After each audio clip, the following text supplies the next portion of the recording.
अभी जो है सुरक्षित हैं, उनका कुछ भी नहीं है, सही साठ है और वापस वो आ जाएंगे, मिल जाएंगे। और हमने ये भी बताया था कि इसमें महिला का हाथ है। बच्चे की जो थी वो नीच की दिशा थी, नीच मंगल था उसका, और बालिका की उच्च का मंगल है। बालिका की उच्च जी, दोनों मंगली दोनों मंगल। तो जिससे भी शादी करेगी वो ऑटोमेटिक या तो बीमारी से जाएगा या किसी घटना से जाएगा, ये उसमें स्थित लिखा जाता है। एक्सक्लूसिव बात करने के लिए मौजूद है इंदौर के वो ज्योतिषी जिनका सोनम और राजा रघुवंशी मामले से बहुत गहरा संबंध है।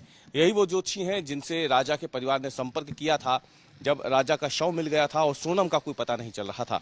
अजय दुबे हमारे साथ मौजूद है बात करने के लिए। अजय जी, क्या कुछ सामने प्रश्न आपके रखे गए थे राजा के परिवार की ओर से, कैसे आप संपर्क में आए राजा के शव मिलने के बाद?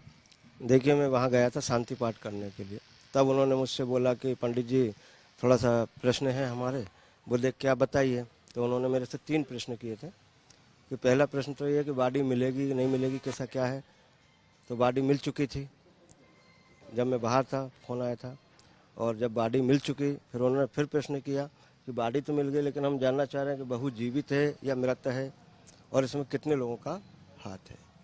तब फिर मैंने देखा उसमें प्रश्न कुंडली में, तो उसमें ये निकला कि अभी जो है सुरक्षित हैं, वो उनका कुछ भी नहीं है, सही साठ है और वापस वो आ जाएंगे, मिल जाएंगे, है ना।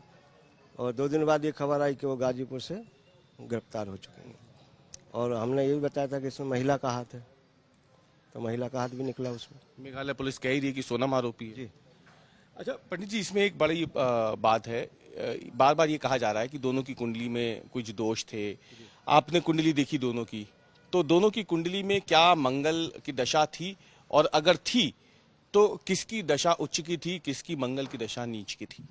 बच्चे की जो थी वो नीच की दिशा थी, नीच मंगल था उसका, और बालिका की उच्च का मंगल है। बालिका की उच्च, जी, दोनों मंगली। दोनों मंगल। इसमें क्या होता है ऐसी परिस्थितियों में, अगर दोनों मांगलिक हो और एक का मंगल नीच का हो, एक का मंगल उच्च में हो, तो ऐसी परिस्थितियों में क्या होता है?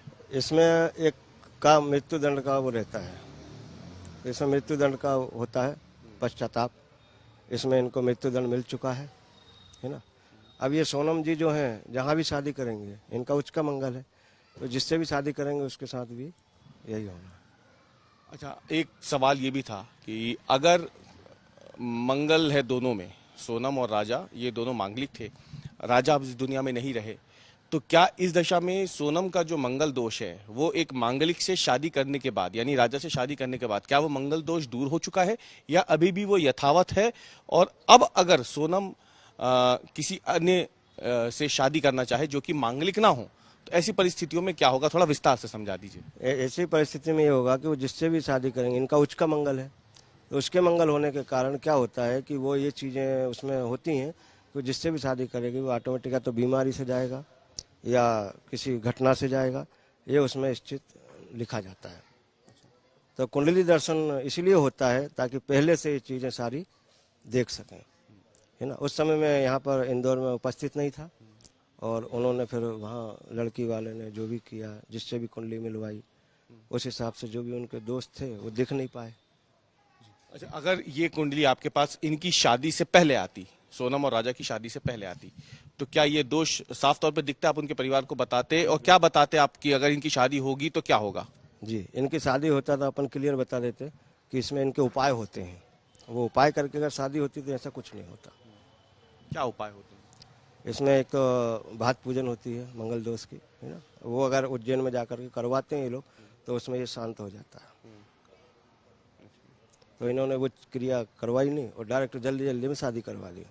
बहुत बहुत धन्यवाद हमसे बात करने के लिए। तो ये थे वो ज्योतिषी जिन्होंने राजा के परिवार को कई ऐसी बातें बताई थी दोनों की कुंडलियां देख करके, जो बाद में सच साबित होती गई। और जो सबसे बड़ी बात इन्होंने कही थी कि कहीं ना कहीं राजा की गुमशुदगी, उसकी जान जाने में, उसकी हत्या में और सोनम के गायब होने के पीछे किसी महिला का हाथ जो है वो कुंडली के दर्शनों से दिख रहा है। और अब जो मेघालय पुलिस की थ्योरी आई है वो भी इसी ओर साफ इशारा कर रही है कि इस पूरी साजिश में कोई महिला यानी सोनम रघुवंशी का ही हाथ था। कैमरामैन अमरीश के साथ अवीशपाल सिंह, इंदौर।